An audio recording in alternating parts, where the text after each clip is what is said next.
7 hybrid work hurdles, which you may have overlooked. As the Great Resignation continues, managers attempting to hold on to top talent are confronting more and more difficulties. In a survey of 200 managers, almost half called retention and hiring their #1 priority. But ensuring that employees are motivated, engaged, and excited about internal growth opportunities has also become harder. Less in-person time makes it more difficult for managers to understand how team members are feeling and what specific support they need. In fact, I've had many managers tell me that they feel as if they're leading without one of their senses. But as the research shows, there are intentional steps managers can take to have a big impact on morale and retention. And they don't require time-consuming, cumbersome top-down policy changes. Here are 7 common hybrid hurdles and tactical tips for how to overcome them. As a manager, you might feel pressure to have all the answers all the time. But for most teams, hybrid is a new way of working, which means it will take a while for everyone to get the hang of things. And that's okay. Instead of positioning new team norms or processes as set in stone, frame hybrid work as an experiment. Then set aside 15 minutes in a team meeting once a month to ask your reports, what's working well? What could we improve? By seizing opportunities to learn and improve as a team, you'll build a culture of trust and belonging. You'll also boost employee engagement. People who believe their organization takes action on feedback are 1.9 times more likely to be engaged. When you can't see your people working at their desks, it might be tempting to keep checking in on them. But micromanaging tanks motivation and can be disruptive when someone is trying to focus. To strike the right balance between offering too much and too little direction, clearly outline the milestones you'd like your employees to hit and let them figure out how to get there. Make yourself available in one-on-ones, team meetings, or during office hours to answer questions. But then step back. If you give your people freedom, you'll boost performance and morale, and you might be surprised by the innovative approaches they come up with.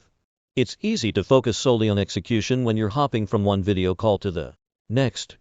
But as my research for HUMU shows, employees who don't think their work contributes to their company's mission are 6 times more likely to live. Make it a point to connect tasks and projects to the bigger picture. You can also create an inspiring mission for your team. Pick a goal that's ambitious but achievable, share it with your team, and then make it clear how each person's work will help the group get there. We tend to gravitate toward the people we see most often. If you're going into the office, this can lead you to measure and reward excess rather than performance.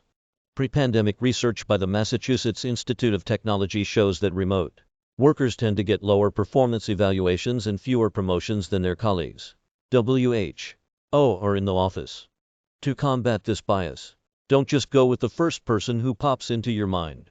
When evaluating who you should delegate to, write down every single person on your team. Carefully review the list, and then make a more informed, intentional decision. According to research by company HUMU, 70% of managers consider knowing when team members need more support or intervention a very or extremely important part of their role. You might think that newer hires or people who are visibly struggling are the only employees who require your attention. But your top performers might need additional support. 2. Offer top talent chances to develop their abilities, take on new projects, and work cross-functionally. And look for opportunities for them to showcase their achievements internally, whether at all hands or leadership team meetings.